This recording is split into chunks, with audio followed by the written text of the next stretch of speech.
ma'am. Wala pong nakalagay na note. Hindi siya naglagay. Hindi po siya naglagay. Ang laki pala. Ano mo lang sa kanya, tawag mo lang kuya, baka mag-a-add lang siya. Kung okay lang po ma'am, hatiin po yan ma'am. Hatiin, saan mo lagay? Dito. Yung hatiin po yung iba ma'am. Hatiin mo yung iba dito? O ibalikan mo? Hindi po. Ano po? Pwede po pwede po ilagay dito. Wala po kayong ibang plastic ma'am? Wala eh. Kasi yan lang po yung plastic. Sa amin kuya eh. Pwede mo yung hatiin. Ilagay dyan mo no. Oh, ilagay ko yung ano. Ngayon kung gusto mo magpa-add. Ang laki pala. So, magpa-add ako nito. Ha? Ang laki kasi. Hindi, yung iba nga malaki pa kuya eh. Hatiin na lang po, tapos yung isa dito ko na lang ilagay. Dito ka pero. Ano na lang? Sabi dyan. Kasi may isa kasi akong ano ma'am eh.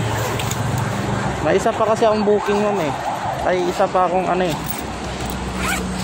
May isa po akong karga ma'am. Dinalawa mong book. Opo ma'am, dalawa po talaga ma'am kasi lugi po kasi kami ma'am. Opo ma'am. Ikaw, nasa inyo naman yung kuya ko. Tawagan mo si ate kung gusto mo magpapaad. Magpa-add naman po ako ma'am kasi laki talaga ma'am eh.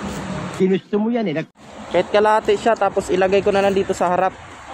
Magkano abono niyan ma'am? Hindi abono. Wala pong abono? Sa Gcash na binayad niya. Sa Gcash po binayad.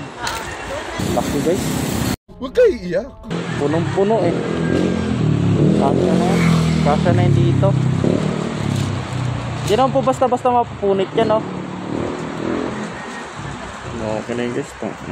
Walain ng ganyan pala. Hindi pa ako na-inform na ganun pala yung item. Opo. 1.5? Kaso, malaki. Magkano po binta nyo nito, ma'am? Yung isang plastic na 1.3 yan eh. Ay, 1.3 po to? Ayun na guys, napagod na ako kakano. Full tank. Full tank par. Sayang naman kung di natin kukunin, di ba? So, let's go. Iyan na natin to. Ihatid na natin to, guys. Oh, di ba? Baka alam mo, rider yan. Butay na, lalamugin yung motor natin. 6 months later. Tawagan na natin yung customer natin, guys, sa drop-off. Kasi nga, nandito na tayo sa Manila. Sa may, Reposo. Reposo pala. Reposo Street. Pero sagutin niya customer buti kung hindi isang sampung plastic guys na basahan. Tao po.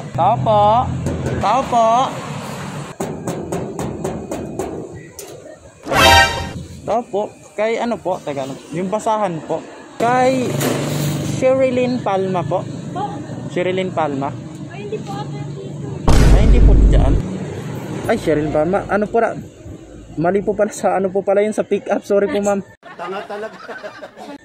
Bali kay ma'am, kay Dory Beltran. Ay, wait lang, tanong ko. Sige po ma'am. Thank you po. Dito ba po? Ay, sa mga motor po. Pambira, di man lang ako nakita doon. Pero kilala niya po si Dory Beltran po. Saan po dito po? Dory Beltran po. Hello.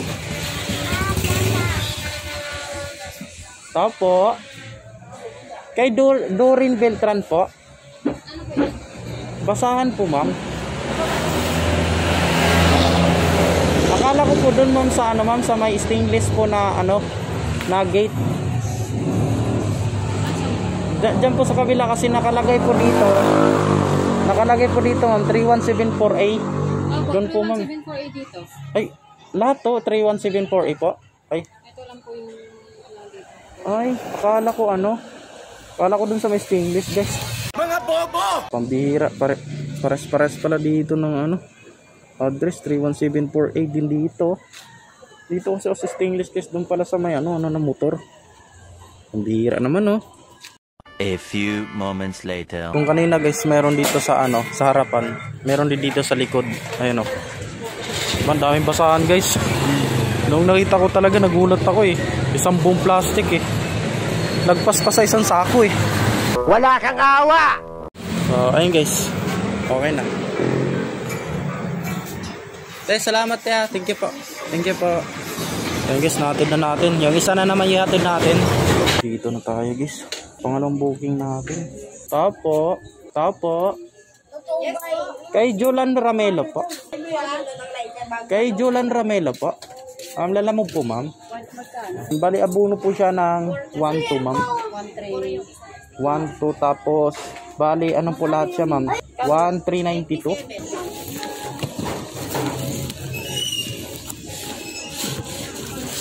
Botso.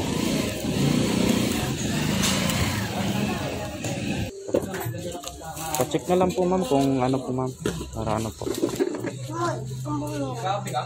Hindi, ikaw Okay po siya, ma'am. Thank you po, ma'am. Maraming salamat po. God bless po, ma'am. Yun, pwede natin, guys.